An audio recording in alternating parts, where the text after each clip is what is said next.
All right, hello teachers. I just wanted to do a really quick training with you.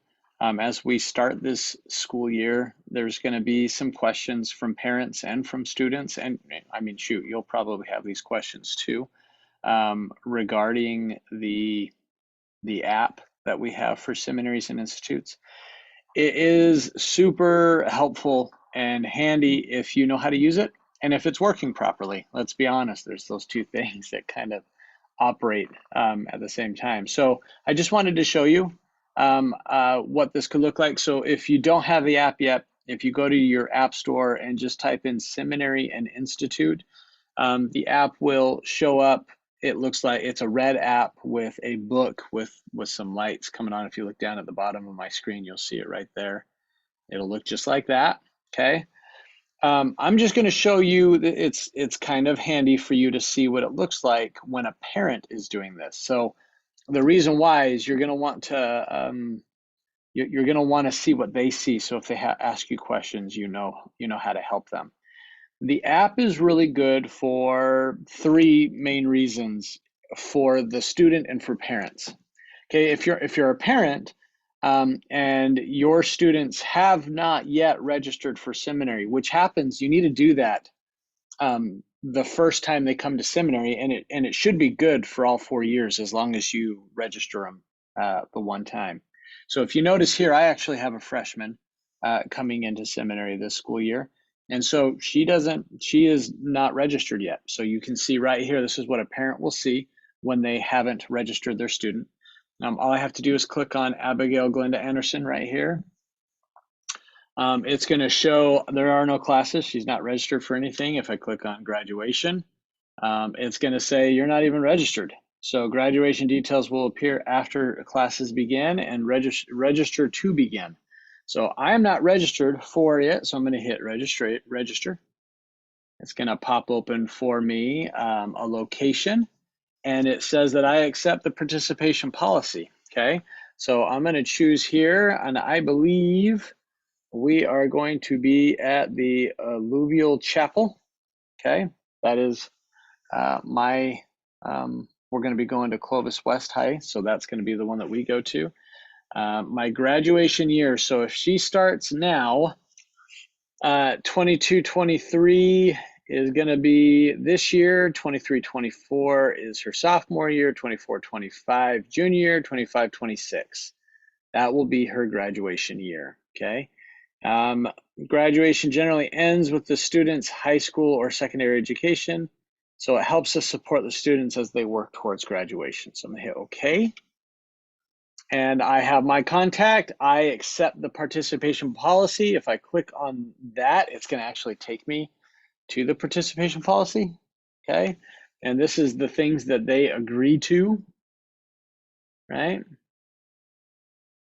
And they can read through that. If I jump back here, I'm gonna hit register.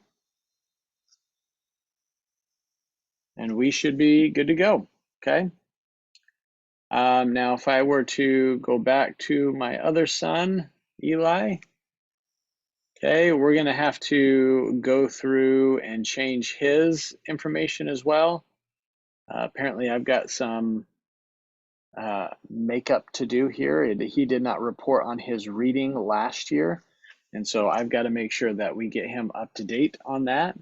But as far as his information, he is attending seminary, scheduled to graduate in 2025, and I will just have to make sure that I can contact them and get them kind of squared away because he did his reading. So that's what I see as a teacher or as a parent. So as I do that, I'm making sure that they're registered. What's great is when they start attending classes, if a parent were to click on the classes and they are registered and enrolled, it'll show a couple things. It will show attendance and it will show readings. And a parent can go in here when their kids aren't here, and they can actually click days when their students aren't going to be here, and they can excuse an absence. They can also click the daily reading as their child reads if the child doesn't do it themselves. This app, students should download this app, and you as teachers should encourage them to download this app which may require that you know the student needs to know their church username and a password. If they don't have a username and password yet, they will need to have their church membership record number, which if you can't pull that up, you should from Wise2.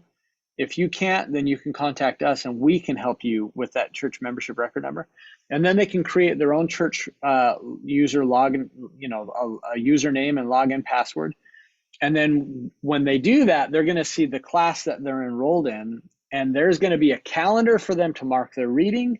It's going to show them their credit, where they're earning credit, and maybe where there's not earning credit towards graduation. But all of it's right here in the app. Now, there were issues last year with people not being able to get into the app. My students would actually pull up the app and they would see no classes. And the one thing that always worked 100% of the time was if the student would then get all the way out of the app and then get back into the app, it always fixed it. So that was the easiest thing. If you have questions about the app and you have specific students who are having a hard time, or parents who are having a hard time, or you as a teacher are having a hard time, reach out to me or Sister Naring and we can help you. As a teacher, you can actually click on the teacher tab and you'll be able to see your class and you'll be able to take attendance right on your phone. If you do that early in the class, you never have to play catch up. It's easy, it's done. It's something you can do quickly. So I would encourage you all to download the app, get it all ready to go for you as a teacher, and then encourage your students early to get the app and to figure out how to get it all logged in so that they can record their reading, and for parents to check on their reading and to do absences, and most importantly at the beginning of the year that everybody's registered and we have parents signing off on the participation policy. Okay, if you have any questions about any of this, please reach out to me or Sister Naring, and we will help you with that.